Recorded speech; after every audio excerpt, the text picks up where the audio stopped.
Hey guys, it's Olivia. This is our 30-day or 4-week pre-list prep list.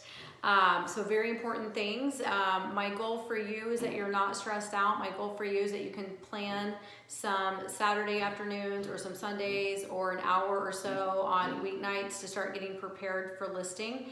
But these are the things that are really important. We're going to start with your pre-inspection, hiring a professional inspector to come out and inspect the property, and upon receiving that report, we're able to address any items that may be deemed deficiencies or anything that's not in operable order so that we can address that prior to listing.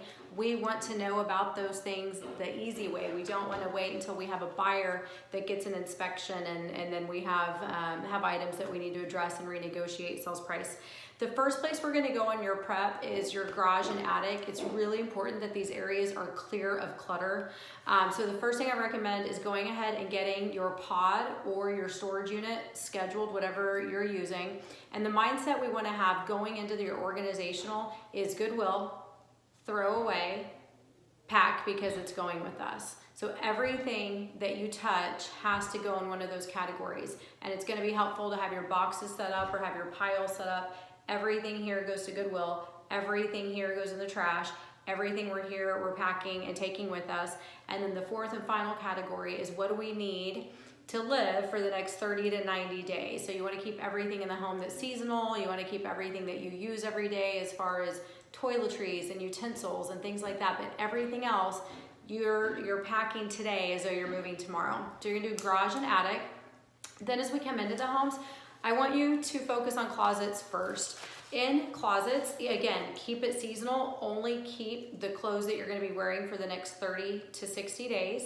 I highly recommend eliminating anything from the floor and anything from the top cabinet that you can. What we want to see when we go into a closet is we want to see really clean, crisp items hanging on hangers.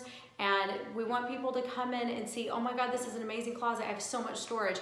And they start seeing what they can do with cute cubbies and keep your personal items as limited as possible. So we've got the garage done, we've got the attic done, now we've got closets done. Now we're gonna move into the kitchen. The kitchen is very important. The kitchen is where most people will spend most of their time when they're viewing the property. People we're creatures of habit, we're human nature. They're gonna open your cupboards. So it's really important to have the same philosophy. Get rid of anything that you don't use, donate it, throw it away, but get highly organized. So your plates need to be together, your bowls need to be together, your spices need to be together, because what we want people to see when they open that, we want them to think, oh my gosh, there's so much great functional storage here. We don't want them to see 6 different sets of china that you haven't used in 18 years. Pack that crap up. I'm sure it's beautiful. But we want them to see more space. We want them to see space for their things. We want them to see how great this particular cabinet is for function and for storage. So your kitchen cabinets, top, bottom, that includes pantry. Go ahead and use this time to throw away anything that's expired, anything that you're never gonna touch. Sorry, my hair is a hot mess today. Your Halloween candy from 2 years ago, get rid of it. Your Tylenol that expired in 2016, it's gotta go. Use this as an opportunity to refresh the space. So that's kitchen, cabinets, drawers, the same way. Silverware drawer, the soy sauce packages, the Parmesan cheese, throw it all away. Keep only what you need and you're going to be using over the next 30 and 60, 90 days. Your kitchen cabinets, guys, your countertops, we got to clear everything off. We want the kitchen countertop space to look expansive. We want people to see what they're going to be able to come in and do and entertain and where they're going to put their fruit bowl. We want them to have the right to envision those things as opposed to seeing our things there. So eliminate that. Anything that you're going to need, just have a specific space for it underneath the countertops, like say a toaster, for example. Every day you're gonna need to pull it down because we might have showings or we're coming, of course, to do photography. So have a space in the lower cabinet for that, but clear the countertops off completely. Now we're gonna move into the bathrooms. Bathrooms, very similar. Clean out your drawers, clean out the cabinets. You need to do the same thing on the countertops being completely cleared off. So that's kitchen and baths. Once those are done, we're gonna move out to the exterior of the home. Doing a really good annual service on your lawn is gonna be very important.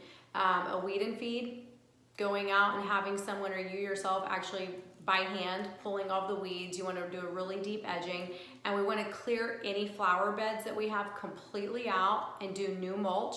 Depending on the time of the year that you list, I may be recommending some seasonal flowers, potted plants with flowers added to those, but that's on a case-by-case basis.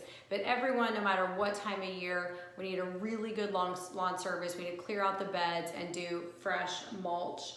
Also on the outside of the house, absolutely got to do an exterior window clean. If you do that professionally, it's typically about $8 per window.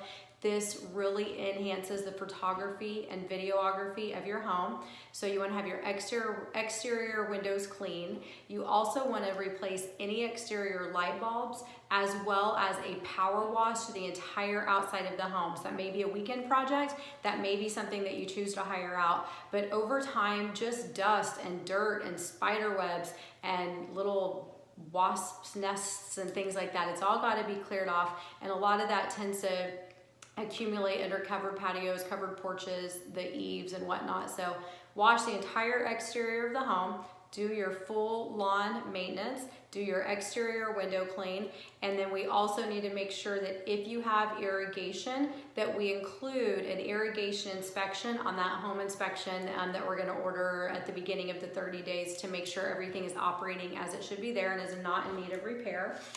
The next thing we're gonna do on the exterior of the home is talk about curb appeal. We'll talk about any enhancements that we need to make for your particular home. But if we do all of these things and you give yourself time, one, it just really helps reduce that pre-list stress. If we wait until a week or two before, we end up just with a lot of work to do and don't get it done. By doing all of this, we're gonna have the most impactful and best quality photos, and that is how we speak to everyone online who views your listing. So hope that was helpful. I'll probably email this to you too, but I think the video just kind of helps to remind everyone of the things that we need to do. Thank you. Bye.